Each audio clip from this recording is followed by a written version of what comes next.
이런 경우에 어떤 수술이 필요하게 되나요? 근육을 묶어주는 수술만 하면 될까요? 라고 질문 주셨는데, 이 비슷한 질문이 연속이에요. 턱끝 축소 없이 턱끝 전진술로 턱을 앞으로 빼는 경우도 근육을 묶어주지 않으면 처짐이 생기나요? 백 선생님의 경우 축소 없이 그냥 전진술만 시행했을 때도 근육을 항상 묶으시나요?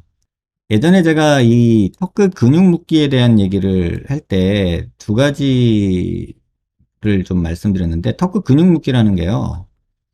일단 첫 번째는요, 이거를 보세요. 우리가 수술을 하고 나서 이 멘탈리스를 다시 묶어주는 작업이 필요해요. 이것도 근육 묶기라고 얘기를 하고요. 이것도 근육 묶기죠. 근데 지금 뭐 일반적으로 여러분들은 다 혼용하시는 것 같아요. 근육 묶기가 뭐 이것도 근육 묶기 저것도 근육 묶기 이렇게 되는데, 이렇게 멘탈리스를 절개 부위 위쪽에 근육을 묶어주는 거, 이것도 근육 묶기예요. 그 다음에 뭐 전진술을 하고 이렇게 멘탈리스를 묶어주는 거, 이것도 근육 묶기죠. 이거랑 같은 내용이죠. 그런데 우리 구원석 선생님께서 제 선배님이신데, 이 멘탈리스 리서스펜션이라고 하는 거는 수술하고 나서 이 멘탈리스 머슬을 꼬매지 않아서 이 턱 근육이 밑으로 처지는, 그러니까 친턱토시스가 나오는 경우에 또 이렇게 다시 여기다가 다시 고정해주는 리서스펜션을 하시는 것도 이거의 일종이죠. 이것도 근육 묶기예요. 그런데 제가 지금 말씀드리는 그런 근육 묶기는요, 보통 이게 정상 구조고요. 그 다음에 멘탈리스 리서스펜션이라는 거는 여기서 얘를 다시 묶어줘야 된다. 이거는 모든 수술에서 공통적이에요. 이건 모든 수술에서 공통적으로 해야 돼요. 근데 얘를 완전히 100% 이렇게 워낙에 근육이 있었어요. 그럼 절개를 했어요. 그럼 이렇게 다시 묶어주느냐, 아니면 이렇게 다시 묶어주느냐, 아니면 이렇게 다시 묶어주느냐, 이 내용은 달라요. 어쨌든 묶이긴 묶여야 돼요. 근육이 붙어야 돼요. 그래서 이거 역시도 근육 묶이고요. 그 다음에 또 하나 제가 말씀드린 거, 정확히 말하면 이건 멘탈리스 뭐 리서스펜션, 서스펜션 뭐 이런 식으로 얘기할 수 있고요. 멘탈리스 머슬을 묶어주는 거고요. 그 다음에 턱을 이렇게 전진술을 했어요. 전진술을 할 때 기본 원칙은요, 여기 보이는 이 지니오 하이오이드 머슬 이런 것들을 분리를 하지 않는 거예요. 이걸 분리하지 않고 수술하는 게 이 턱끝 전진술의 사실은 핵심이에요. 그런데 턱끝을 삭제한 경우, 축소술의 경우는 여기 근육이 떨어져요. 그러면 이 떨어진 근육을 내비두면 안 되고 얘를 다시 이렇게 묶어줘야 돼요. 이것 역시도 근육 묶기예요. 그러니까 이걸 여러분들이 혼동하시면 안 돼요. 그래서 그냥 근육 묶기라고 말하는 게 사실은 틀려요. 이렇게 안 묶어버리면 이렇게 생겨버리거든요. 이거는 친토시스라고 얘기를 하고요. 행잉친이라고 표현하기도 하고요. 또는 이중턱이라고도 얘기를 하고요. 복잡하죠. 그래서 실제로 수술할 때 이제 저 같은 경우는 이런 환자 수술할 때 여기다가 구멍을 뽕뽕뽕뽕뽕뽕뽕 내가지고 여기 있는 플라티스마 근육이랑 이 플라티스마라고 하는 활경근이라는 근육이랑 그 다음에 요 통 밑에 여기 있는 지니오 하이오이드 머슬이라는 그 근육을 여기다가 묶어줘요. 그래서 구분하셔야 돼요. 자, 여기 묶어주는 거는 멘탈리스 묶어주는 거. 전진술이나 T절골에서는 이 근육은 분리하면 안 돼요. 그렇다 하더라도 얘는 묶어줘야 돼요. 그죠? 그 다음에 턱을 축소하거나 길이를 잘라내거나 했을 때는 여기에 있는 지니오 하이오이드 또는 활경근 그룹을 당겨서 서스펜션 수처를 해줘야 된다. 이런 거예요. 그러니까 이 세 가지가 사실은 다 짬뽕이 있는데 턱 근육 묶기라고 하면 환자분들이 헷갈려 하세요. 그래서 지금 이렇게 보면 근육을 묶어주는 수술만 하면 되나요? 이런 얘기가 이제 나올 수 있는 거죠. 사실은 이렇게 후진을 한 경우는 아까 잘라내는 거랑은 다른 거죠. 그래서 묶는 근육이 이름이 달라요. 그걸 이해하셔야 돼요. 행잉친 같은 경우는 멘탈리스 서스펜션도 하고요. 그 다음에 이렇게 턱 끝이 뒤로 가서 여기 이중턱이 생기는 경우는 이 지니오하이오이드 또는 이렇게 플라티스마를 앞으로 당겨주는 근육 묶기도 한다는 거예요. 그래서 요거를 잘 이해하셨으면 좋겠어요. 또 턱끝 축소 없이 전진으로 턱을 빼는 경우도 근육을 묶어주면 처짐이 생겨요. 그래서 꼭 해야 돼요. 그래서 근육 묶는 거는 아까 말씀드린 두 가지 근육이 크게 있는데 멘탈리스, 그 다음에 턱 밑에 있는 플라티스마 지니오 하이오이드 이렇게 구분해서 하셨으면 좋겠어요. 안녕하세요. 원장님 질문 드립니다. 본시멘트 사각턱 재건 수술 후 울세라, 슈링크, 인모드 리프팅 같은 시술 받아도 문제 없을까요? 특히 인모드는 피부에 멍도 생긴다던데 그죠? 그런 강한 리프팅이 본시멘트에 악영을 상관없어요. 그냥 하세요. 본시멘트 이런 레이저 종류의 신경 쓸 거 없어요. 그러니까 이런 건 신경 쓰지 말고 그냥 하세요. 인모드 본시멘트의 영향 거의 없으니까 다만 수술하고 나서 한 3개월 정도는 지켜본 후에 하시길 바래요.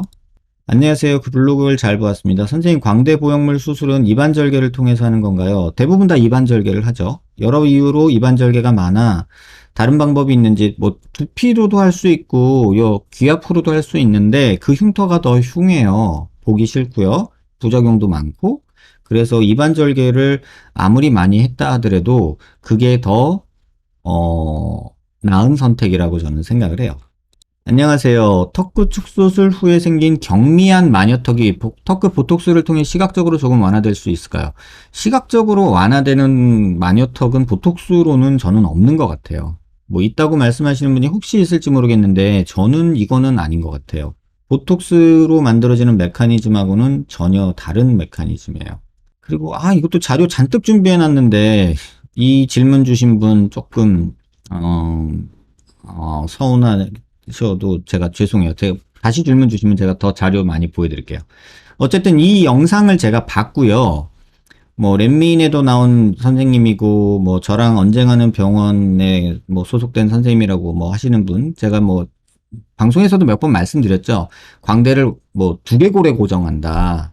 그래서 엄청 줄인다. 그런데 여기 뭐 4cm 줄였다고 하는데 아니 컴퓨터로 CT를 보면서 모니터에다가 자를 대는 모습을 봤어요. 영상을 보다 보니까 이건 무슨 경우죠? 그 컴퓨터 프로그램에 실측하는 그 아이콘이 있거든요. 근데 모니터에다 자를 들이대고서 2.5cm씩 5cm 줄었다 이런 말씀을 하시더라고요. 잘못됐어요. 그냥 컴퓨터에서 모니터로 잴 거면 그렇게 재는 게 아니고 클릭해서 재시면 되고요. 그 다음에 또 하나는 여기서 뼈가 1루 2cm가 줄었대요. 이게 축소인가요? 이거는 상방 고정이에요. 그러니까 축소가 아니라 이거는 체부를 잘라내서 상방 고정한 거예요. 그래서 그거는 다른 얘기죠. 근데 그렇게 5cm, 4cm 줄었다 그러면 사람들이 착각하죠. 광대가 이렇게 4cm가 줄었다고? 그건 아니고요. 여기 있는 광대를 이렇게 올린 게 2cm씩 올라갔다라는 거예요. 그러니까는 그거는 조금 잘못된 표현이죠. 줄인 게 아니라 2cm를 올렸다는 표현이 맞고요. 그 다음에 이분의 하시는 방법이 이 아치 쪽을 두개골 측두골에 고정하신다 그랬잖아요. 근데 이 영상도 잘 보시면 아치 쪽에 뼈가 없어요. 그래서 아치 연속성을 완전히 포기하시는 거예요. 그래서 제가 이거를 뭐 다시 질문 주시면 제가 캡처를 해서라도 보여드릴게요. 그래서 광대를 잘라내는 수술에 가깝지 광대를 축소한다라고 말하기는 좀 어렵지 않나. 근데 뭐 이 방법이 뭐 절대 뭐 틀렸다, 뭐 옳지 않다라고 말하고 싶지는 않아요. 하지만 제 가족이 받는다면 이건 좀 과한데 아치를 포기하는 광대 수술이거든요. 아치를 아예 그냥 떼내요. 그래서 아치의 연속성이 아예 없어져요. 그래서 이런 광대 수술이 과연 의미가 있나? 라는 생각을 저는 하고 있어요. 이건 좀 과하지 않나? 이런 생각이 있고요. 이거 보여드려야 되나 말아야 되나? 살짝 고민되는데, 여러분들한테 그냥 보여드릴게요. 누굴 험담하기 위함이라고 보실 수도 있는데, 이 기사 혹시 보셨나요? 이 뉴스?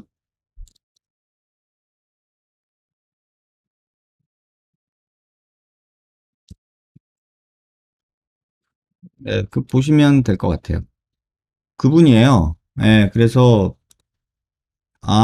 어쩌다가 저기로 가셨구나라는 거를 저는 저 뉴스를 보고 알았어요. 그냥 뭐 남의 불행이라 솔직히 뭐 얘기하고 싶진 않은데, 뭐, 그냥 참고는 하시라. 이렇게 말씀드릴게요. 원장님 궁금한 점이 있습니다. 저는 25세 여자입니다. 풀페이스 얼굴 재지방 흡입을 아큐스컬프와 같이 했습니다. 재흡입이라 바이오분드 늦게 빠지더니 흉살, 아직도 심술보 쪽에 이중턱 쪽 아래쪽 부위 흉살 남아있습니다. 양악수술도 했어서 살가죽도 남아도는 편이라 사탕 놓은 것처럼 보이는 게 거슬려 울세라를 받을까 걱정되는데 바이오본드 있는 부분 울세라에도 괜찮은 건지 궁금합니다. 1년 됐지만 지읍과 아큐스컬프로 흉살 생긴 부분 지금 울세라 하면 지금 흉살 부분 시간 지나면서 풀어지는데 시간이 더 오래 걸릴까요? 영상 쪽 일을 해서 사탕 문 것처럼 보이는 심술보 쪽 양쪽에 갸름해야 되는데 지금 울세라 리프팅해도 괜찮은지 흉살 있으니까 시간대까지 고주파해야 되는지 저는 이 부분에 대해서는 이렇게 말씀드릴게요. 하세요. 상관없어요. 근데 크게 도움은 안 될 거예요. 지금 말씀드리고 싶은 거는 고주파 하시고 그 울세라 하시고 이런 것들은 크게 영향을 주진 않아요. 근데 흉살에는 울세라나 고주파나 아주 강한 레이저는 도움이 안 돼요. 그래서 제가 항상 말씀드리지만 따뜻하게만 해주는 그냥 피부관리실에 있는 저가형 레이저가 오히려 도움이 되고요. 막 리프팅이나 지방 파괴, 인모드, 뭐 울세라 이런 거는 흉살 제거에는 도움이 안 돼요. 그러니까 흉살이 걱정되시면 그냥 아주 저렴한 고주파 따뜻하게 마사지 해주는 정도 하시고요. 그냥 빨리 급한 마음에 볼살을 조금 줄이고 싶다라고 생각하시면 울세라를 하시는 게 좋은데 지금 상황이면 저라면은 그냥 고주파 꾸준히 하고 체중 줄이라고 얘기를 하고 싶은 마음이 더 커요. 선생님 윤곽 이후 2주차입니다. 호두주름이 한쪽만 생기신대요. 긴 곡선을 하시고서 이렇게 호두주름이 한쪽만 생긴대요. 근데 이런 분들 많아요. 이게 수술하고 나서 여기 멘탈리스 머슬이 제정신 못 차리고 이렇게 막 혼자서 막 정신없이 이럴 경우 있거든요. 근데 이 근육을 찢어먹는 의사는 거의 없어요. 근데 일시적으로 이렇게 한쪽 근육만 먼저 살아나는 경우는 있어요. 시간이 지나면 조금 완화돼요. 그래서 이 부분은 한번 생각을 해보시길 바래요. 굳이 여기다가 뭐 지금 상황에서 2주밖에 안 됐잖아요. 그런 상황에서 여기다 뭘 하기보다는 조금은 기다려고 그리고 나서 판단하시고요. 이거 사실 나중에라도 이게 문제가 된다면 보톡스 맞아서 해결하면 되긴 하는데 대부분 일시적으로 이럴 수 있다는 거. 그래서 너무 급하게 이걸 뭘 큰일 났다 생각하지는 않으셨으면 좋겠어요. 막말로 2주 됐으면 지금 째고 다시 꼬매고 이런 거 할 그것도 아니거든요. 그래서 수술하신 선생님이 아주 생초자가 아니라면 뭐 여기 근육을 찢어먹거나 뭐 여기 이상하게 잘못 꼬맸거나 신경을 잘라먹거나 이러진 않았을 거라고 저는 생각하거든요. 그래서 이런 분도 있을 수 있다. 그리고 또 확인해야 되는 거는 수술 전 모습도 확인해야 돼요. 이게 수술 전부터 이랬던 분들도 간혹 있어요. 그러니까 그 부분을 제가 이것만 보고 어떻게 말하기는 어려운데 조금은 생각해 보시길 바래요. 그냥 조금 여유를 가지시라 이렇게 말씀을 드릴게요. 선생님 아치를 한쪽당 7mm 정도 넣으면 과교정인가요? 7mm 정도면은 그렇게 과교정은 아니에요. 후방광대 수술 후 한쪽당 7mm씩 줄이고 턱관절이 빠지는 느낌이 들거든요. 근데 7mm 정도면 광대 수술에서 그냥 일반적으로 줄이는 정도 수준이지 이게 아주 큰 거는 아니에요.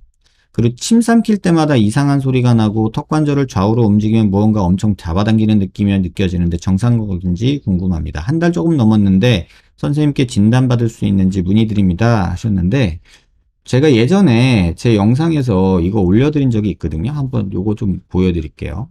제 영상, 제 채널에서 여기서 광대 수술 아파요. 이렇게 쳐보세요. 그러면은 요거 있거든요. 광대 수술으로 소리가 나고 아파요. 이 영상이 사실은 그 모든 것들에 대해서 설명한 그 1년 전에 만들어 놓은 2시간 40분짜리거든요. 논문이나 이런 거 다 뒤져 놓은 거예요. 그러니까 요거를 한번 참고해 주시면 좋을 것 같아요. 그래서 이 영상을 한번 참고하시면 아마 답이 될 것 같아요. 선생님께 상담받으면 저 8가지로 수술 성공 가능성을 알 수 있을까요? 이 8가지 정도는 수술할 때 고려를 해야 된다고 저는 생각해요. 그래서 환자분이 이 8가지에서 어떤 건 해당이 되고 어떤 건 해당이 안 되고 어떤 건 과하고 어떤 건 과하지 않은지에 대해서 제가 말씀을 드릴 수는 있어요. 그걸 가지고 뭐 성공이냐 아니냐, 뭐 수술 진단하면서 성공 아니냐 이런 걸 얘기하기는 어렵겠지만 하여튼 이런 것들을 고려해서 환자분 상태에 대해서는 제가 조언을 드릴 수 있을 것 같아요. 그래서 결론적으로는 수술을 하는 게 좋을까, 안 하는 게 좋을까, 이런 얘기를 제가 드릴 수 있을 것 같아요. 아주 마른 편이라 몸이랑 얼굴에 살은 없는데 침이 튀어나와서인지 턱 밑살이 잡히더라고요. 그래서 보톡스를 맞았는데 맞고 나니 턱 밑살이 다 늘어져서 더 접히는 느낌이었는데 시술을 잘못한 걸까요? 잘하는 곳에서 하면 효과 볼 수 있을까요? 이거 사실은 잘하는 거 못하는 거가 중요한 게 아니고요. 이런 과정이 있을 수밖에 없어요. 그러니까 보톡스를 맞았는데 침샘이 너무 많이 줄어들면 살이 늘어질 수밖에 없겠죠. 그래서 이거는 어쩔 수 없는 내용인데, 근데 중요한 건 침샘이 줄었다고 해서 턱 밑살이 잡힌다? 근데 턱 밑살은 여기도 턱 밑살, 여기도 턱 밑살이잖아요. 근데 침샘은 여기다 맞았을 거라고요? 그러면 여기 살이 침샘 때문에 늘어질 정도로 잡힌다? 조금은 아닌 거 아닌가? 이런 생각이 들어요. 그래서 환자분 상태를 좀 보면 조금 더 정확한 얘기 드릴 수 있겠다. 이런 생각이 드네요. 원장님 안녕하세요. 3년 전쯤 PCL, HA로 하각 5mm 정도까지 재능하다 하셨는데 그동안 발전으로 그 이상도 가능해졌는지 그 이상도 가능은 합니다. 그리고 사실은 이 소동이 있었던 23일 날 몸에 PCL, HA 이런 거를 7조각을 넣었어요. 그래서 그 수술을 굉장히 오랫동안 했는데 이제 요 상황이 벌어졌던 거거든요. 그래서 뭐 만드는 건 가능은 해요. 근데 이제 그 강도가 어 어느 정도일지 아직 조금 물음표가 있어서 안전하게는 5mm 정도까지는 만드는 건 좋은데 10mm 만들어 놨다가 나중에 뭐 PCL이 다 녹아버리고 나서 이 뼈가 똑하니 부러지면 어떻게 되나라는 거에 대한 제가 확신이 없어요. 괜찮을 것 같긴 해요, 솔직히.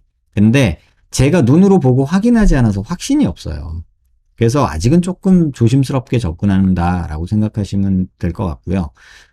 PCL이 다 녹아 없어지고 뼈가 완전히 되는 걸 보려면 제 생각으로는 한 5년 필요할 것 같아요. 그래서 5년 정도는 기다리고 제가 그걸 확인하면 제가 조금 더 나은 답을 드릴 수 있을 것 같아요. 지금 한 올해까지 팔로업을 하면은 4년 좀 넘어가거든요. 그래서 내년 중반 2분기 정도? 내년 한 6월 정도면은 한 5년치 결과를 제가 볼 수 있을 것 같아요. 그때 되면 조금 더 자신 있게 어느 정도 만들 수 있습니다. 이렇게 말할 수 있지 않을까 이런 생각이 듭니다. 선생님 질문이요. 울세라를 안면윤곽 수술 받기 전에 미리미리 받아두는 게 좋을까요? 아니면 수술 끝나고 관리 차원에서 받기 시작하냐? 수술 끝나고 받으세요. 무조건 여러분한테 당부드리고 싶은 거는 안에서 밖으로 하는 거예요, 수술은. 뼈가 먼저고 그 다음이 살이에요. 괜히 미리 뭐 겉에다가 뭘 할 필요 없어요. 우리 마치 화장하고 목욕탕 가는 것 같은 느낌이에요. 잘 씻고 목욕하고 그 다음에 화장하는 게 낫잖아요. 그러니까 수술은 안에서 밖으로 하는 게 원칙이다 라고 생각하시면 될 것 같아요. 이 질문도 조금 어려운데요. 이렇게 비대칭이 많으면 어떻게 광대 수술을 해야 최선일까라고 질문을 주셨는데 이건 환자분의 바람이 중요하고요. 어떤 정해진 답이 있는 건 아니에요. 정해진 답이 있는 건 아니고 환자분의 어디가 더 싫은지 또 어떻게 됐으면 좋겠는지에 대해서 조금 고민을 해야 되고 비대칭에 대해서는 정답은 없어요. 그래서 환자분이 평소에 취하는 자세, 그 다음에 신경 써하는 부분 이렇게 접근을 하지 뭐 이걸 다 때려 부신다고 뭐 어찌되든 이거는 대칭으로 못 만들어요. 그러니까 싫은 부분을 조금 커버하려는 노력이라고 보시면 될 것 같아요. 저도 턱 밑이 뾰족해서 주걱턱처럼 보여서 턱구 축소 생각하고 있었는데 중안면부 한물형 얼굴이었군요. 병원에서 상담받아 보고 싶네요. 근데 턱끝 길이가 어느 정도여야 짧은 거고 어느 정도여야 긴 건가요? 이거는요 절대적이지 않아요. 그러니까 이런 질문들이 인터넷에 굉장히 많죠. 여러분 여자 체중 45kg 마른 거예요? 뚱뚱한 거예요? 이런 거 답하실 수 있나요? 키에 따라 다르죠. 청아님이 정확하게 답을 주셨어요. 키에 따라 다르죠. 키가 160인데 45kg 그럼 마른 거죠. 근데 키가 150이에요. 45kg. 그러면 살짝 통통해 보일 수도 있어요. 그러니까 정확하게 뭐가 중요한 게 아니에요. 전체적인 내 얼굴 사이즈, 두상 크기, 뭐 광대나 턱이나의 크기 이런 것들에 비해서 턱이 어떻다 이렇게 판단하는 거지 턱 끝 길이가 몇 미리는 크고 몇 미리는 작다 이런 건 없어요. 그러니까 상태, 내 얼굴 전체적인 다른 부위의 상태에 따라 비율적으로 보는 거지 수치적으로 보는 건 아니다. 이렇게 보시면 좋을 것 같아요. 언제까지 이 운동하면 되나요? 봉합 부분이 당겨져서 하려는데요. 언제까지든 하세요. 편해질 때까지 하세요. 이 운동은 편해질 때까지 하세요. 선생님 질문이 있습니다. 비중격이 없어서 귀연골로만 겹쳐서 코 수술하면 코끝이 떨어지는 건 어쩔 수 없나요? 아니면 어느 정도 떨어지고 유지가 될까요? 코끝이 떨어지는 거는 어떤 연고를 쓰든지 벌어지는 일이에요. 그런데 코끝 연골이 떨어지는 게 계속 점점 떨어지는 게 아니고요. 조금 떨어지다가 멈춰요. 그래서 그때 한 1, 2년 지켜보고 떨어져서 아쉬우면 조금 코끝만 올려준다거나 이렇게 하는 걸로 간단하게 끝내는 게 낫죠. 안녕하세요, 선생님. 제가 남성인데 이마와 눈썹뼈가 어느 정도 튀어나와 있고 T존 느낌으로 요 미간 여기에만 보형물을 넣을 수 있냐 물어보시는데 넣을 수는 있는데요. 요 코끝에서 경계가 보일 수가 있어요. 그래서 저는 개인적으로는 여기만 넣는 보형물은 추천 안 드리고요. 가능하면 여기까지 넣으라고 얘기해요. 어차피 위험이나 부담성, 뭐 위험 부담이나 염증이나 이런 거 수술하는 거는 다 똑같거든요. 비용도 비슷할 거고. 그런데 굳이 여기다 넣어서 요 끝에 경계 부분, 보형물 끝에 경계 부분이 눈에 띄게 보이는 경우가 있기 때문에 그렇게는 수술하지 않는 게 일반적이에요. 그래서 부작용 면에서 큰 차이 없으니까 그냥 얇게라도 끝까지 넣는 게 오히려 환자분한테는 안전하다라고 생각을 하시는 게 좋을 것 같아요. 원장님 궁금한 점이 있습니다. 원장님께서는 뒷광대를 가는 방식으로 해결하신다고 하셨는데 절골에서 안으로 밀어넣는 방식은 어떻게 생각하시는지 궁금합니다. 이 질문 주신 분한테 제가 말씀드릴게요. 뒷광대가 어딘지를 한번 보시면요. 절골에서 밀어넣을 수 없는 통뼈입니다. 이거는 어딘지 몰라서 이렇게 말씀하시는 것 같아요. 뒷광대를 절골에서 밀어넣는 거는 없고요. 뒷광대는 절골에서 잘라내거나 파내는 거죠. 그래서 이거는 조금 위치를 확인하시면 좋을 것 같아요. 뭐 어느 게 더 효과가 좋다 어떻다라고 말하기는 힘들어요. 안전한 것을 위주로 생각을 하셨으면 좋겠어요. 축두근 축소술, 관자놀이 축소 어떻게 생각하시나요? 뭐 보톡스로 되는 거를 굳이 수술하지 말자라는 게 제 생각이에요. 왜냐하면 예전에는 보톡스가 비쌌잖아요. 그래서 보톡스가 비싸니까 뭐 영구적인 거 계속 맞을 수가 없잖아요. 한 번 맞을 때마다 100만 원씩 들어요. 그럼 뭐 어떻게 맞아요? 근데 요새는 보톡스 맞는 게 2, 30만 원도 안 하잖아요. 파마하는 수준이잖아요. 뭐 1년에 한 2, 30 내가 투자하겠다. 뭐 1년에 3, 40 투자하겠다. 그 정도가 내가 받아들일 수 있는 경우라면 차라리 보톡스 맞아라 라고 말을 해요, 저는. 근데 수술 같은 경우는 어쨌든 간에 부작용 위험도 있고 나중에 나이 먹었을 때 또 다른 마음이 생길 수도 있고 뭐 변수가 많잖아요. 그래서 보톡스로 간단하게 해결되는 거는 웬만하면 수술하지는 말자. 이게 제 지금 생각입니다. 이반절개하는 수술할 때 윗입술을 좀 더 두껍게 해줄 만한 방법이 있나요? 방법은 있죠. 그러니까 입술을 두껍게 해줄 만한 방법은 분명히 있는데, 이렇게 그러니까 꼬맬 때 입술을 약간 밖으로 빼주면 되거든요. 근데 이 부분이, 과연 좋을까? 이런 생각이 조금은 드네요. 선생님 영상 보면 티타늄 플레이트는 의미 있는 정도로 없고 마찬가지로 독성도 없다시피 해서 그거 보고 저는 제거 안 해도 되겠다 싶었는데 저렇게 뒤늦게나마라도 제거하려고 하시는 분들은 어떤 이유로 제거하는 걸까요?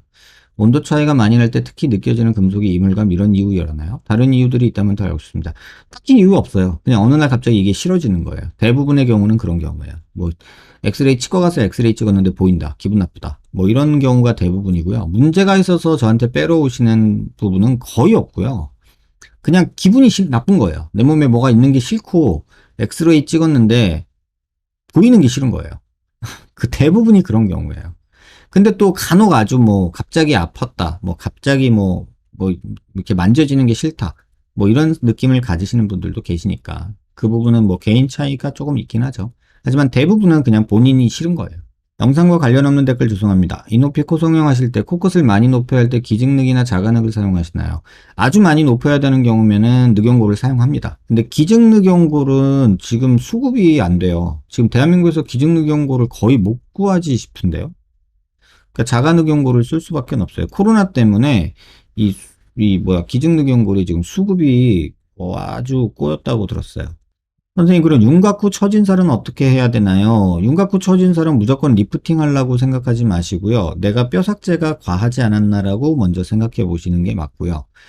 일단 살 빼보고 그래도 안 되는 것들은 뭐 조금 거상도 생각해 볼 수 있고 아니면 뼈가 너무 많이 잘린 경우는 뼈를 보충해 주는 것도 생각해 볼 수 있죠.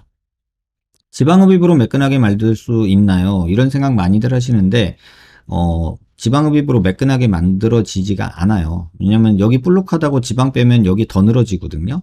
그러면은 지방 빼면서 리프팅을 해야 되는데 그게 거상이에요. 근데 거상하면 또 여기 뾰족한 게 더 보이거든요.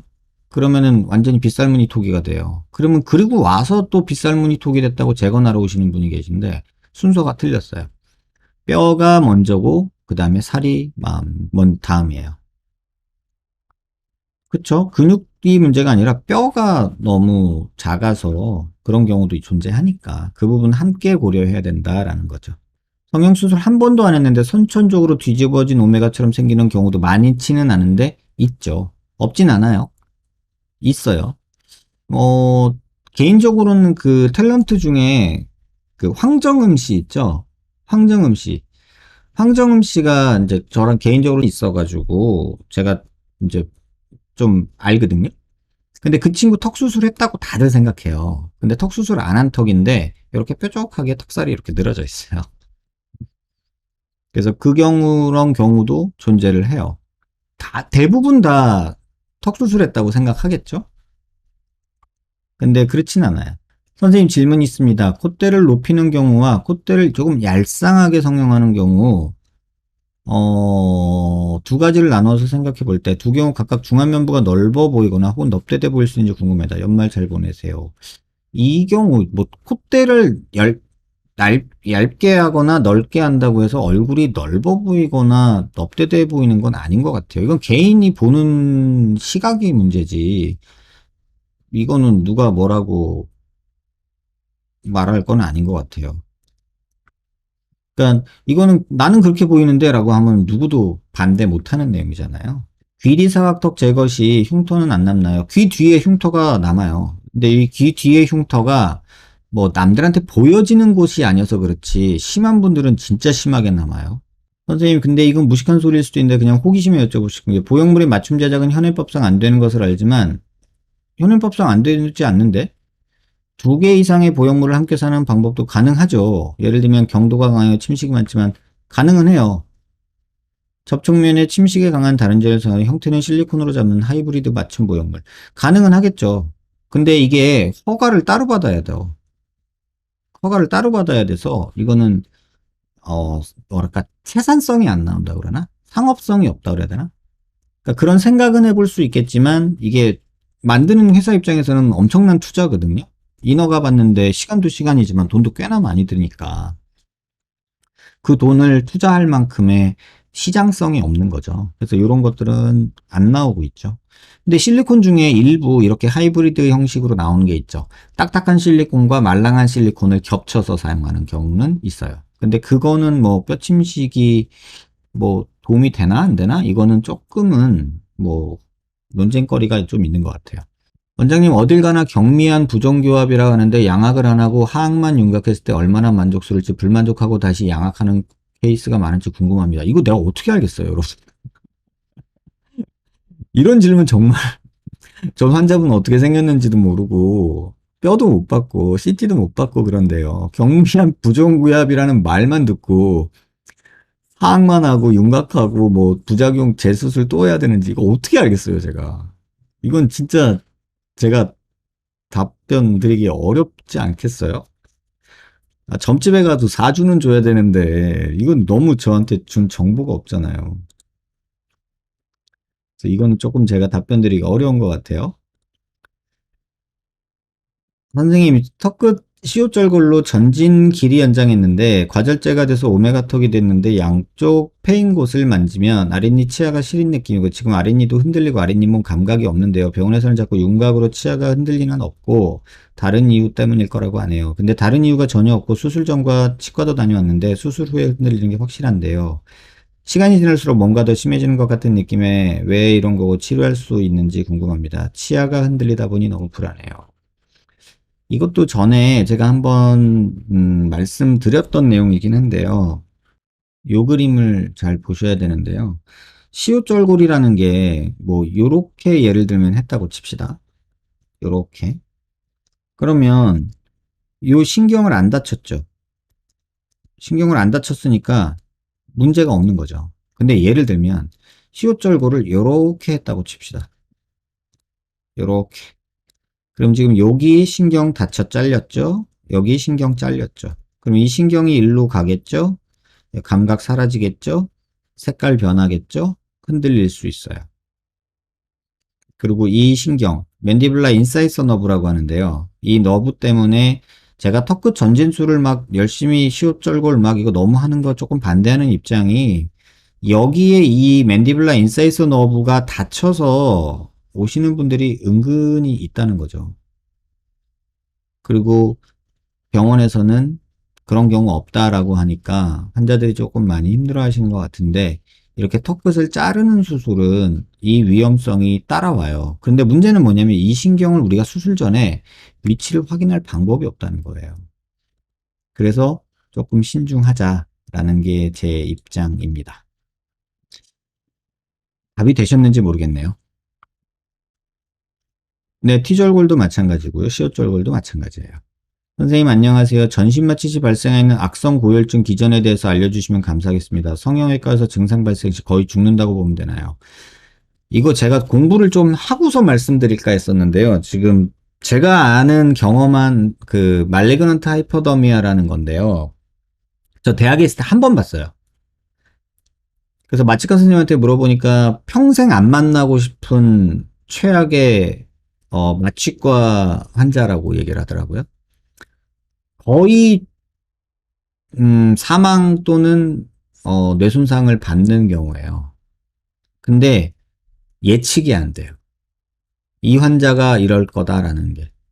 그래서 제 경험을 그냥 여러분들이 이해를 돕기 위해서 한번 말씀드리면 제가 대학에서 그때 몇 년 차 때인지도 모르겠어요. 레지던트 할 때였던 걸로 기억이 되는데 마취과 방에서 난리가 났어요. 그래서 왜 그런가 봤더니 환자가 말그란트 하이퍼더미아가 생긴 거예요. 그러면 병원에서는 어떻게 하냐면요. 몸에서 이 체온을 조절하는 중추가 맛이 간 거예요. 그래서 열이 갑자기 확 올라와요. 그러면 수술을 하다 말고 병원에 있는 얼음으로 환자 몸에 다 때려 부어요. 그냥 환자를 얼음에 묻어요. 그냥 이렇게 덮어놔요. 모래찜질 하듯이 얼음으로 덮어버려요. 그래서 체온이 올라가지 않게 하려고. 왜냐하면 체온이 너무 많이 올라가면 뇌손상이 오니까. 그래서 환자 수술대 위에 누인 채로 얼음에 그냥 뒤집어 싸요. 그러면서 계속 체온을 재야 돼요. 왜냐면 그러다 체온이 또 갑자기 확 떨어져요. 그러면은 미친 듯이 달라들어가지고 그때부터는 또 따뜻하게 막 비비고 막 그 전기장판 같은 거 수술 중에 쓰는 거 있거든요. 온풍기 이런 거 다 들이대고 또 막 그 체액으로 주는 식염수도 막 따뜻하게 데펴가지고 막 줘요. 그러면서 또 체온을 계속 봐요. 그러다가 또 온도가 갑자기 확 올라가요. 그러면 또 얼음 들이부어요. 그렇게 해서 환자가 안정화시켜도 그 과정에서 체온 변화가 막 생기면서 뇌 손상이 오는 경우가 많고 옛날에는 지금은 그나마 그때는 환자 살았어요. 근데 장애가 남았는지까지는 저는 못 봤는데 그때 환자는 살았어요. 근데 대부분의 말리그넌트 하이포더미아는 의사도 예측이 안 되고 대응도 안 되고 그냥 까딱하면 환자 잃는 정말 최악의 경우예요. 이건 정말 환자에게도 불행이고 의사에게도 불행인 경우예요. 이건 진짜 만나고 싶지 않은 환자죠. 제가 경험한 어, 최악의 그 환자는요, 뭐냐면 프로테인 C라는 그 결핍증이 있어요. 프로테인 C 디피션시. 그거를 검사할 수 있는 기관은 우리나라에서 한 군데밖에 없어요. 레지던트 때인데 정말 힘들었어요. 그러니까 귀를 만들어 주려고 이쪽에서 잘라서, 그러니까 그 근막을 떼가지고 귀에다 덮어주고 현미경으로 혈관을 이어주는 수술을 해놨거든요. 근데 연결을 해놓고 나면 피나고 피나고 피나고, 그러니까 피가 막혀요, 혈관이. 그래서 또 하고 또 하고 또 하고 28시간 수술했어요. 28시간. 그랬는데도 또 막혀가지고 또 다음날 또 들어갔어요. 그래가지고 진짜 막 헤마톨로지 막 이런 그 혈액학 선생님한테도 컨설팅 해가지고 도대체 이 환자 왜 피가 안 멈추고 왜 피떡이 자꾸 생겨서 혈관이 막히는 거야. 피는 계속 나지 또 혈관은 계속 막히지. 막 난리도 아니었어요. 그래가지고 나중에 이제 뭐 병원에 있는 검사는 다 해봤는데 문제는 없었어요. 도대체 뭐냐. 그래가지고 막 이제 외부 기관으로 다 피 검사를 보냈어요. 할 수 있는 검사 다 해보자고. 도대체 모르겠는 거예요. 환자는 계속 피 흘리니까는 수혈은 계속하고 이러다 환자 잃는 거 아닌가 막 두려웠던 정말 그런 경우였어요. 근데 저도 몰랐어요. 그런 게 있는지.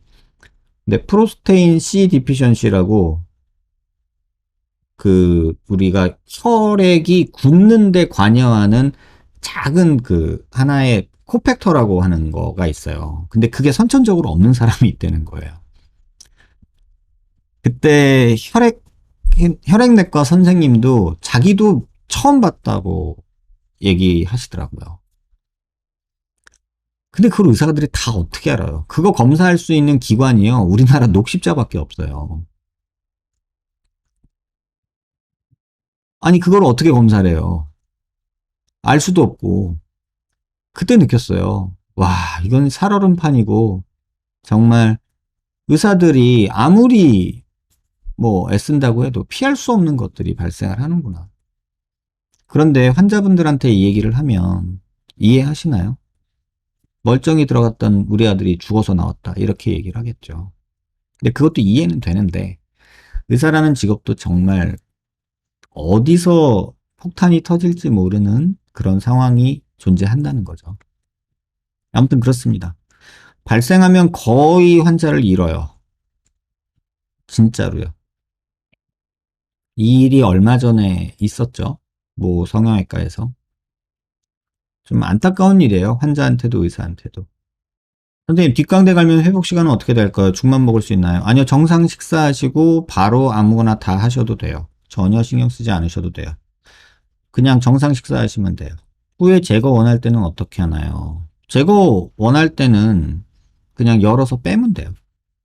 지방 흡입을 하면 피하 지방이 없어져서 앞으로 살이 찔 때 내장 지방으로 찐다는 말이 있던데 사실일까요? 이런 거 걱정하지 말고 운동하시죠, 우리. 피하 지방 없어져서 살이 찌면 내장 지방으로 찐다. 그럴 수는 있겠죠. 근데 그런 거 걱정하지 말고 운동합시다, 우리. 저는 이런 거 걱정하시는 분들 되게 인터넷에 많거든요. 근데 이런 거 걱정 왜 하세요? 나 이거 무서워서 살 안 빼. 이런 얘기하고 싶은 건 아니시겠죠, 설마? 내가 내장 지방 찔까봐 내가 다이어트 안 하는 거야? 이런 얘기 하시는 거죠? 저도 그래요. 저도 이게 살 뺐다가 내장 지방이 늘어날까봐. 그래가지고 다이어트 안 하는 거예요. 배 나와 죽겠어요, 요새. 아무튼. 우리 이런 거 걱정할 시간에 운동합시다. 원장님, 저는 30년이 넘었는데 어떤 병원에서는 못하겠다 하시고 보형물 쪽에 뼈가 눌렸을 거라고 하시는데 어떻게 해야 되나요? 왜 못하죠? 보형물 쪽에 뼈가 눌렸다고 하더라도 빼고 만들어야죠. 못하지 않아요. 못하지 않아요. 할 수 있어요. 실리콘 빼고 나면 울퉁불퉁할 수는 있어요. 그래서 그거 감안해서 만들거나 뭐 다듬거나 아니면 다른 보형물을 만들거나 방법을 찾아내야죠. 못하는 건 아니에요.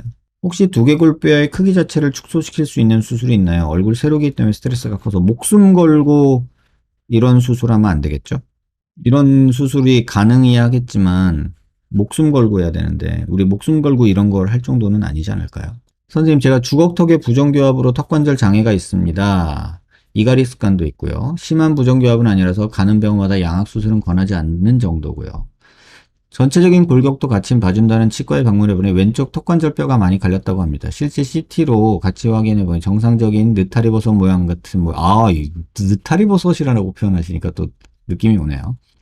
일자 비슷하게 많이 마모는 되었더군요. 봐주신 선생님 말씀으로는 교정을 하지 않으면 뼈가 더 마모돼서 나중에 나들어서 뼈는 주저앉고 입을 벌릴 수 없을 거라 합니다. 선생님께 이 부분에 대해서 기능 미용 측면에서 어떻게 생각하는지 궁금합니다. 이거는 미용 목적의 안면 윤곽 수술이 아니고요. 이건 교정으로 해결하기도 하고요. 심하면 양악 수술을 하기도 하고요. 나중에 인공관절을 해야 되기도 해요. 근데 이 분야의 전문가는 치과 선생님이 맞아요. 그래서 치과 선생님 의견을 들으시길 바래요. 뭐 누구 말이 맞냐, 누구 말이 틀리냐 이런 거 하기보다는 내 뼈, 내 관절을 지키는 게 문제거든요. 그럴 때는 일단은 크게 해가 되지 않는 교정 치료를 먼저 하시고 그 다음에 나중에는 뭐 코스는 정해져 있어요. 교정하고 나중에 또 상하면 그때 가서는 양악도 할 수 있고 또 그 다음에 또 지나서 안 되면 인공관절을 할 수도 있고 이런 식으로 가능한 가진 거를 오래 쓰면서 버텨가는 작업이 되는 거지. 이건 맞고 저건 틀리고 이런 거는 안 돼요. 원빈 이수혁, 박보검 같은 남자 앞턱 가지게 재건한 이거 원빈, 이수혁, 박보검이요. 저한테 사각턱 재건 받으러 오시는 분들이 제일 많이 가져오시는 사진이에요. U라인이 재건 사진들이 U라인 뿐이라고요? 그렇지는 않아요. V라인으로 만든 경우도 있고요. 뭐 이렇게 꺾인 라인으로 만든 경우 있고요. 제가 다 올리지는 않아요, 솔직히. 뭐, 환자분들 설명 도우려고 올리는 거지, 뭐, 제가 나 사술 잘하지? 이렇게 자랑하려고 올리는 케이스들이 아니어서, 제가 다 올린 건 아니에요. 병원 오시면 보여드릴 수 있을 것 같아요.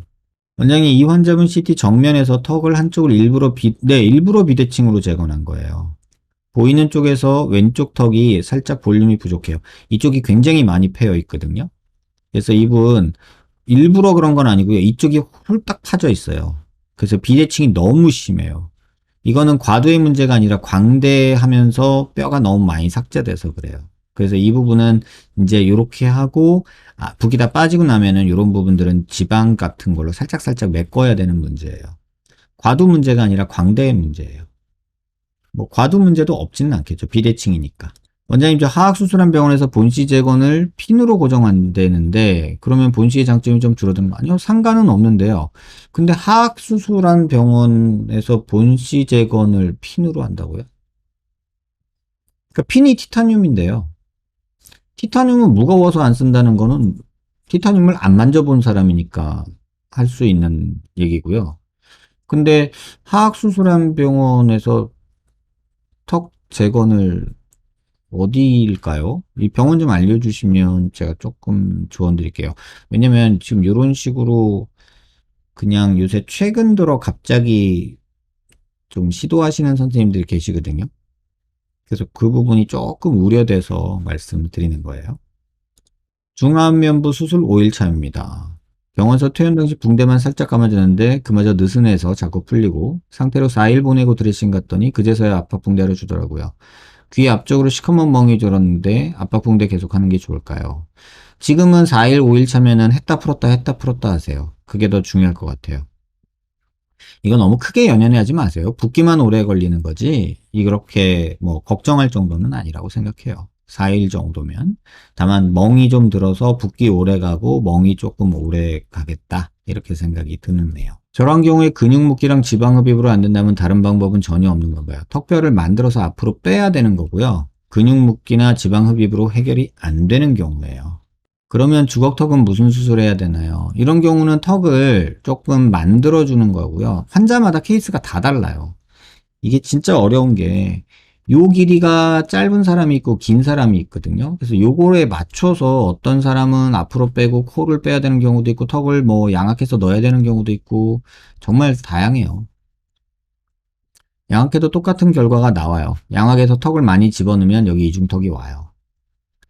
그러니까 이거는 주걱턱이 어떤 주걱턱이냐라고 생각을 해야 돼요. 턱이 많이 나온 거서 주걱턱도 있고요. 상악이 들어가서 주걱턱도 있고요. 정말 다양해요. 후진술은 그래서 웬만하면 하지 말자는 게 뼈 수술을 조금 해본 사람들의 공통적인 의견이에요.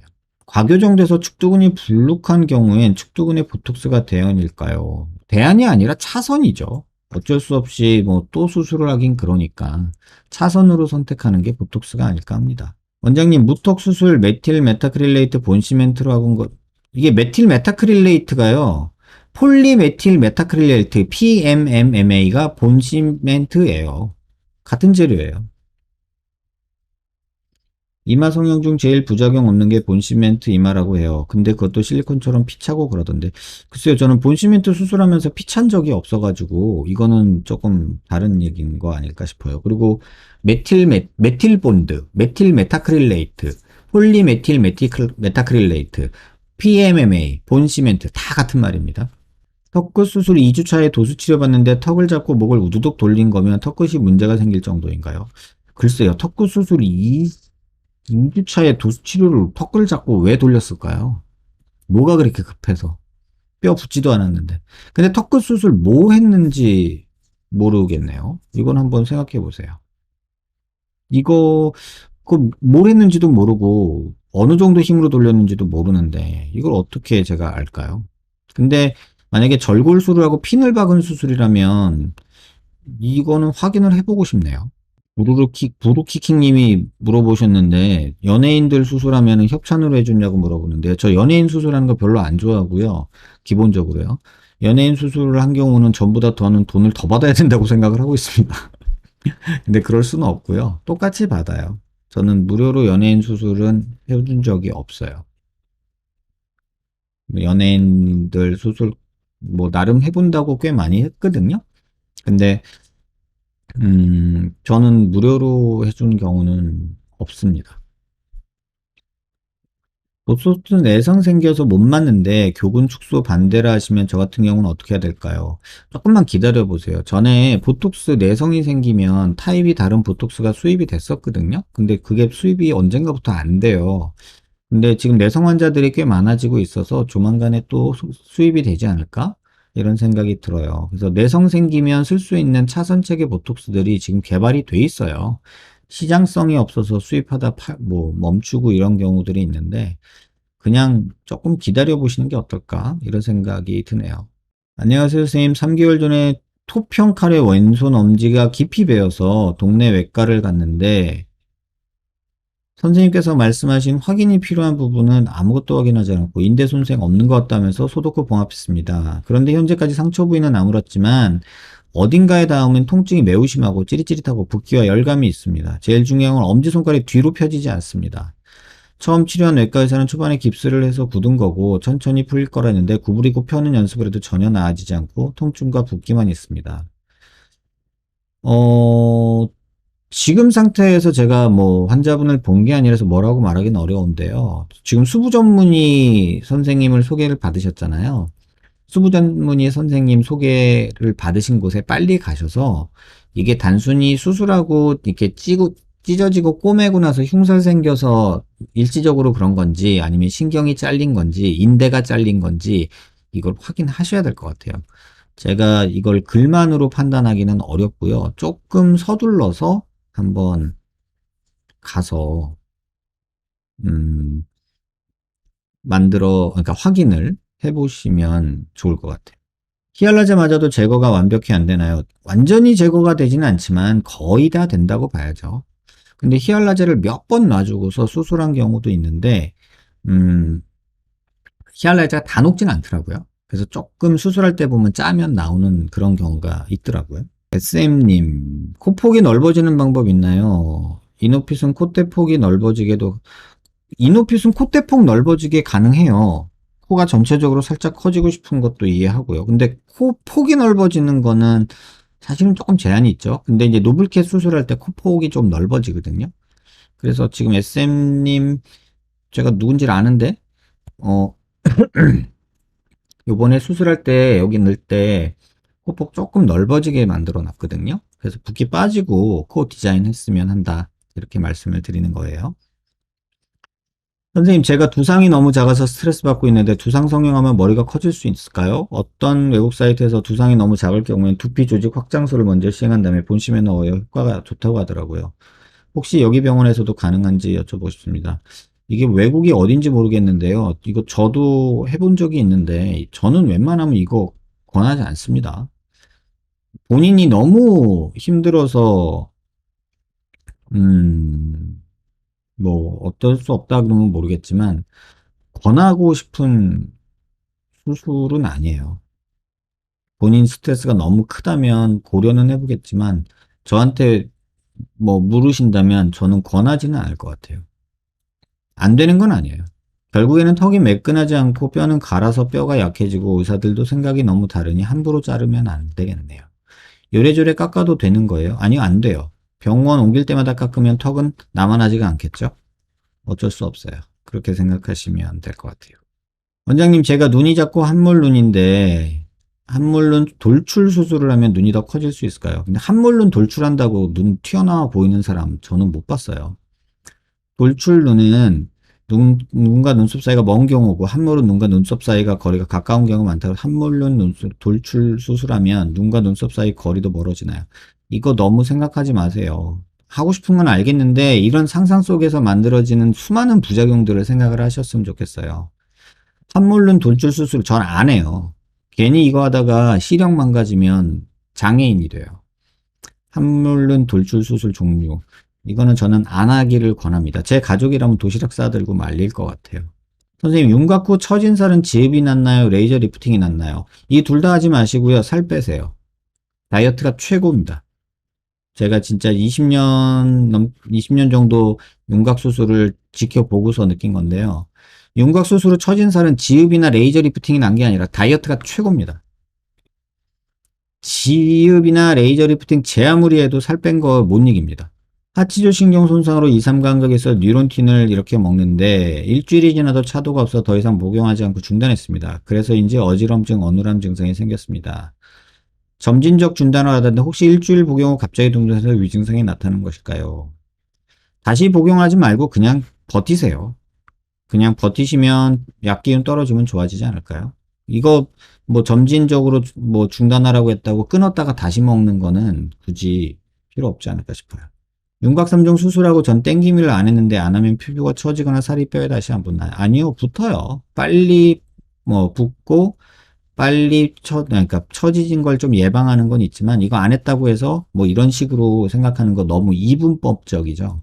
제가 항상 방송에서 말씀드리죠. 일반인들의 이 이분법 사고가 얼마나 위험하고 말도 안 되는 논리 구조가 형성되는지 한번 여러 번 말씀드렸는데도 이거 어쩔 수 없거든요. 일반인들이 정보 깊이가 다르기 때문에. 그러니까 예를 들어 드리잖아요. 빨간 사과, 사과는 맛있어, 맛있는 바나나, 바나나는 길어, 길면 기차. 이게 논리상 문제 있나요? 논리상 문제 전혀 없어요. 근데 딱 한 발 떨어져서 들어보세요. 좀 뭔 얘기하고 싶은 거야? 핵심이 없잖아요. 그러니까 뭔 얘기가 하고 싶은 거야? 논리는 진행이 되는데, 뭘 얘기를 하고 싶어서 지금 이걸 읊고 있는 건데, 이렇게 되잖아요. 그러니까 이런 것들이 너무 많아요. 눈 크기도 다르고 코도 대각선축이 후에 사진 찍을 때 얼굴 틀어져서 찍게 되네요. 요새 사진 찍으면 남들은 티 안 난다는 저는 스트레스 받고 이 정도 비대칭이면 수술이 필요한지 알고 싶고 필요하다면 어떤 수술이 필요한지 알고 싶어요. 사진을 이렇게 보내주셨는데요. 저는 이 정도 비대칭이면 수술하지 말라고 합니다. 제가 더 비대칭입니다. 환자보다. 지금 이 환자분보다 제가 더 비대칭이에요. 근데 저 볼 때 불편하신가요? 그냥 살잖아요. 이거 정도 때문에 저는 비대칭이라고 수술한다 그러면은 하지 마세요. 이렇게 말씀드릴 것 같아요. 원장님, 저번에 필러 통증으로 문의한 사람입니다. 10월에 옆볼 필러 1.5cc, 3cc 넣었습니다. 오른쪽 볼 저작근 쪽, 귀 옆쪽에 통증이 심해 녹였습니다. 녹였는데도 심하다고 문의드렸고, 신경과가 오라서 신경치료보다 문제 없다고 합니다. 지금 날짜가 필러 맞은 지 한 달이 넘었고, 제거한 지도 한 달이 다 되어 가는데 이런 묵직 당기는 통증이 있으니 미치겠습니다. 점점 더 불안해지고 원인을 모르겠다니 더 밑도. 대학병원 신경과 진료를 보셨는데 여기가 계속 아프다 하시면 사실은 음, 제가 말씀드리기는 어렵죠. 아파하시는 부위가 여기인데 이게 필러랑 연관짓기 뭐 어디를 어떻게 맞았는지 말만 들어서는 정확히 또 힘들고요. 근데 지금 이 상황이라면 저라면 대학병원 신경과에서 신경 검사도 해보고 그런 거라면 지금은 아무것도 안 할 것 같아요. 저라면. 그냥 따뜻한 온찜질 조금 해주면서 지낼 것 같아요. 통증이 너무 심해서 만약에 문제다라고 하시면 진통제로 조금 버티면서 지금은 조금 한 2, 3개월 지켜봤으면 좋겠어요. 이게 간혹 그 말초성 3차 신경통이 생기기도 하거든요. 근데 필러 때문에 이렇게 생기기는 조금 어려울 것 같아요. 근데 이 대학병원 신경과에서 검사를 진행해 보신 건지 아니면 진료만 보신 건지가 조금 궁금하기는 해요. 검사했는데 괜찮다면 이상 없다라고 했다는데 아프다고 한 거에 대해서 신경과 선생님이 뭐라고 하시던가요? 뿡빵님이 여기가 아프다고 해주셨는데 3개월 지켜보자고요. 혹시 대학병원 가보셨나요? 큰 병원이요? 대학병원인가요? 제가 생각하기에 가능하면 대학병원급으로 가셨으면 좋겠어요. 왜냐면 신경과 검사가요, 일반 개인 병원에서 정확히 하기가 힘들어요. 그래서 신경과 검사는 제가 항상 말씀드리는 게 대학병원으로 가보시라 이렇게 말씀드리는 이유가 음, 그 검사 그 기계 그다음에 검사 스킬 이런 게 조금 중요하거든요. 쉬운 건 아니어서. 그래서 조금은 대학병원급 신경과를 좀 가보셨으면 좋겠어요.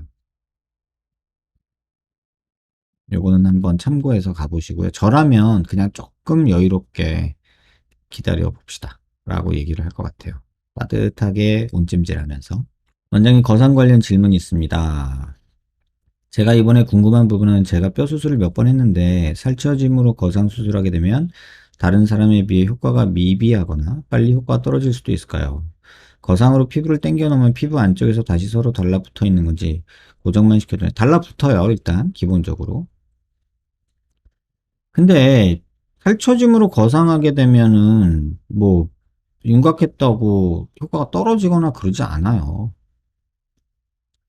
그래서 이런 거는 조금 그렇게 너무 생각하지 마시고 괜히 걱정하지 마시고요. 그다음에 피부가 붙어 있는 거지 뭐 이렇게 걸어서 매달아 놓는 느낌은 아니에요. 피부는 딱 붙는 거예요. 그런 생각 아직 안 하셨으면 좋겠어요. 광대 수술을 하려고 결심했다가 다시 고민 중인 20대입니다. 무조건적으로 광대만 크다고 생각했는데 원장님 블로그 보며 전부 읽어보니 얼굴뼈가 광대 수술한다고 해서 효과적으로 작아질 케이스인지 확신이 안 삽니다. 우선 정면에서 봤을 때 좌우 비대칭도 심하고 많이 튀어나와 있고 턱뼈에서도 비대칭이 보입니다. CT를 살펴보면 하악과도가 남들보다 커서 과연 광대 수술만 한다고 효과를 볼 얼굴인지도 모르겠습니다. 저 정도도 광대 수술에도 효과를 볼 수 있을까요? 제가 머리뼈도 커서 정면에서 효과가 없을지도 궁금합니다. 손으로 만져보면 광대에 살이 아니라 딱딱한 뼈가 만져져서 광대 수술을 해야만 얼굴이 작아질 것이라 생각했는데 저 같은 경우엔 광대 수술하는 게 맞을까요? 라고 질문을 주셨는데 남겨주신 사진이 요거예요. 근데 얼핏 봐도 지금 뭐 광대 옆에가 나온 건 맞거든요. 근데 지금 저는 광대 수술을 하냐 마냐를 뼈를 보고 결정하지 않아요. 저는 환자분의 대각선 모습을 보고 결정해요. 이 모습을 보고. 지금 제 얼굴 각도. 여기가 나오면 45도, 여기 꺼지고 여기 튀어나오고 여기 꺼진 거. 이거는 피부 음영을 보고 결정을 해요. 근데 지금 요것만 봤을 때는요. 광대를 줄이는 게 효과적이냐 아니냐라고 물어보면은 해볼 만은 할 것 같아요. 여기서 보면 피부 음영에서 여기 볼록한 게 조금 보이거든요. 그래서 요 정도면 해볼 만은 할 것 같은데 아주 드라마틱할 것 같진 않아요. 이거는 제가 CT를 조금 정확하게 보고 CT를 봐야지 알 수 있을 것 같아요. 이렇게 조금 이해하셨으면 좋겠어요. 이게 이렇게 CT 보면 알 것 같죠. 근데 이거 자료 재보고 싶거든요. 이런 것도 재보고 싶고, 여기 피부 두께가 얼마인지도 알고 싶고, 이렇게 알고 싶은 게 많은데, 지금 이걸로는 그걸 안 되니까. 한번 비대면 상담이라도 해보시면 어떨까? 이런 생각 드네요. 굉장히 궁금한 점이 있습니다. 저는 현재 25살 여자입니다.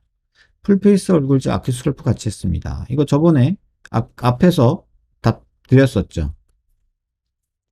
그냥 지금 상황이면 저라면은 뭐 빵빵한 게 문제라면 울세를 할 거고, 그게 아니면 그냥 조금 여유 가지고 체중 관리하면서 고주파만 꾸준히 하는 게 오히려 좀 더 좋지 않나 이런 생각을 합니다. 아무튼 여러분 긴 시간 뭐 중간에 잠깐 소동도 있었지만 좀 얘기를 좀 했고요.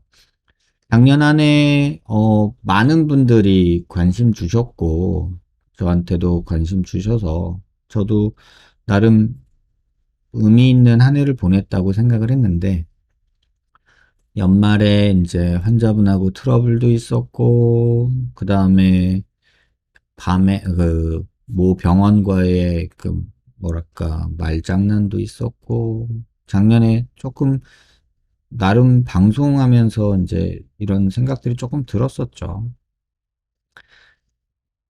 근데 제가 말씀드리고 싶은 거는, 저는 무조건 환자 편이고도 싶지 않고요. 무조건 의사 편이고 싶지도 않아요.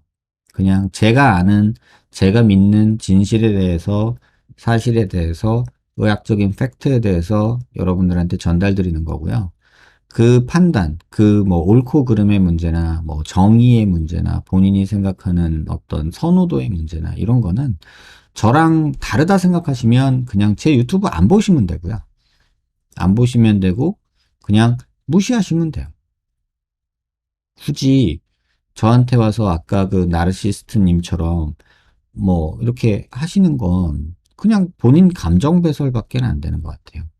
굳이 본인의 귀한 인생의 시간을 뭐 하려고 그런 데 쓰시죠?